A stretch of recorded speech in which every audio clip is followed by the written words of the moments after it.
Now. First, welcome back. Second, the demo of Homeworld 3 is now out. I don't know how old you are, you guys, but me, I've played the first two and the expansion, and I can tell you I cannot wait for Homeworld 3 to come out. I know it's only the demo, but here the minimum requirement. They ask for Intel i5 8600K or the AMD Ryzen 5 3600X, 12GB of RAM, GTX1060, and AMD R9 480. I'm not sure they ask for the R9 and the 480. RX480, but anyway, and the Intel RX480, and 40GB of available space. No mentioning about SSD, HDD or NVMe. So welcome back, I'm Dunk, let's game on. I'm so excited to do the proposed minimum requirement of that game that I'm waiting forever. But let's get into it. First, I don't have the i5 8600K or the Ryzen 5 3600X. The CPU, the closest in performance that I possess is the i3-12100F, which is 4-core 8-thread compared to the 6-core 6-thread for the i5 8600K, but we have a theoretically 4% better performance on the i3, which won't be able to see in gameplay, and you'll see the CPU is far from bottlenecking anything in that game. Then they ask for 12GB of RAM,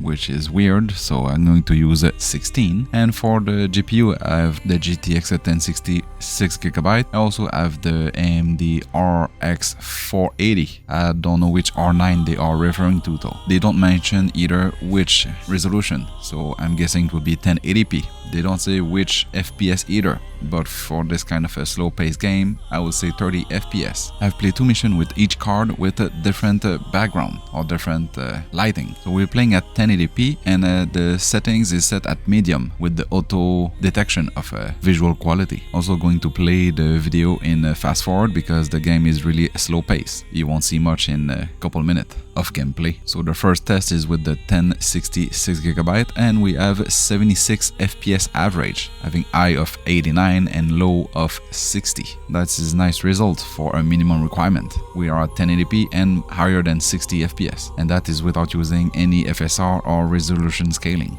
After the excellent result of the GTX 1060 6GB, I've tried the RX480 8GB to see what difference that will bring, having 2GB more than the GTX 1060. Unfortunately, the 2GB more don't do much because the card never reached over 5.8GB of usage, while the card is still pegged at 100% usage. The GTX 1060 is theoretically slightly better than the RX480, and it shows because the RX480 give us an average of 68 FPS with highs of 87 and lows of high 50s. I don't mean it's bad, we're still playing at 1080p and at medium settings. So on the second mission, which the background is orange, yellow-ish, I push the settings to high. I want to chug the 8GB of memory of that card, but the highest memory usage we got was 6.2GB. We never reached the 8, and the FPS dropped to 31. This this mission is more heavy for the GPU also, but at 31 FPS, this is playable for a slow-paced game. I won't complain with this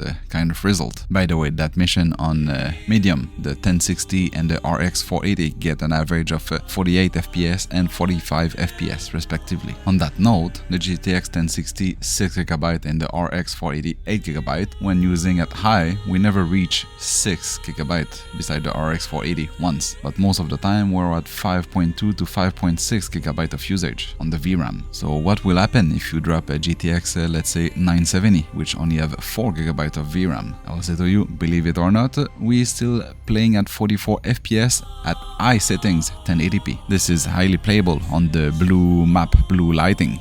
Let's switch to the orange, yellow lighting map. On the second mission, the orange one, the one that the GPU don't like apparently, we reach a 32 FPS at high settings 1080p. This is really highly playable, and remember, there's no FSR or resolution upscaling. Now maybe the FPS will drop if I have a bigger army or if there's more unit on the map, but that's what I have currently, so we're going to cope with that. The next up was the GTX 960, the 4GB variant. This time we reach just under 30 FPS, 29, but this is at high settings 1080p. We go as high as 45 FPS and as low as 24 FPS, but that is on the blue map. On the orange map, you reach a low 20 FPS, is barely playable. So I guess we we reach our maximum for the high settings. You need to drop to medium to be able to reach a stable, steady 30 FPS. But it's still better than low settings, and it's still better than 720p. Now if you continue to drop in GPU performance,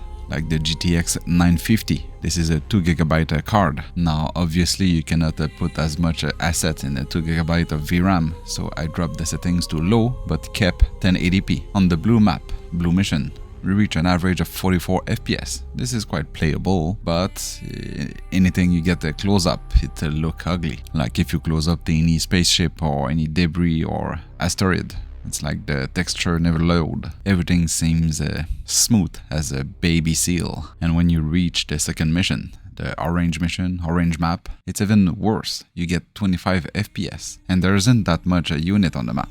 Just a lot of debris here and there, and everything is as smooth as you put baby oil on everything. It's playable, but everything is ugly when you close up to anything. So I guess the 2GB variant of a GPU is not really an option, unless you don't mind this kind of visual quality. And just for fun, I went back to the first mission and used 720p low settings with the GTX1060, just to see how much a 2GB card can handle the game at low settings and low resolution. And we are at 77 FPS. This is really high FPS, even though your visual landscape is quite cut down, because at 720p you don't see much of the map. And for a game like this, I feel screen estate is a big plus. It's playable if you don't mind, but will you? I'm pretty sure a GTX 750 Ti can also play that game at 720p low. I guess if you want to feel a bit nostalgia and play as the same visual quality as Homeworld 1 and 2, and go for it. But I feel even the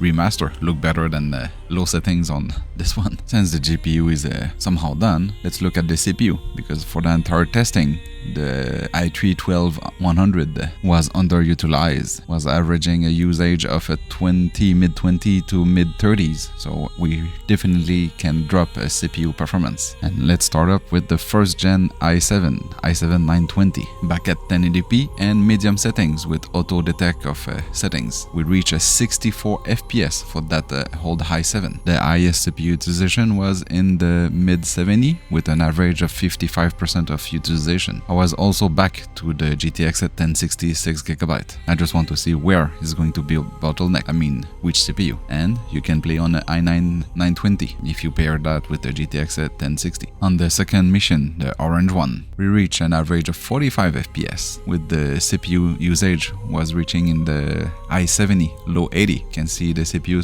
starting to reach its limit. And we don't have a full army, just full of debris. Not much to calculate, but the CPU is starting to see the light of the end of the tunnel, which is orange. Now just to show you the bottleneck of the CPU, this is the i3-2100 with the GTX 1060 at 1080p medium. We have a 23 FPS on the orange map, but the CPU utilization often reach 90 and over, while the GPU is in the mid 40 to low 50 of utilization. The GPU is literally waiting for the CPU instruction. But if you keep the same platform and spend about $5, you can jump to the i5-2500 or i7 if you can put your hand on one. Mind that the i5 still bottlenecking the 1060, but it's way more acceptable. The i5 utilization is in the 90s, 80s, and the GPU utilization is also in the 70 to 80s. So for that game, it's a good combination, because we have a FPS of a nice 69. This is at 1080p medium auto detect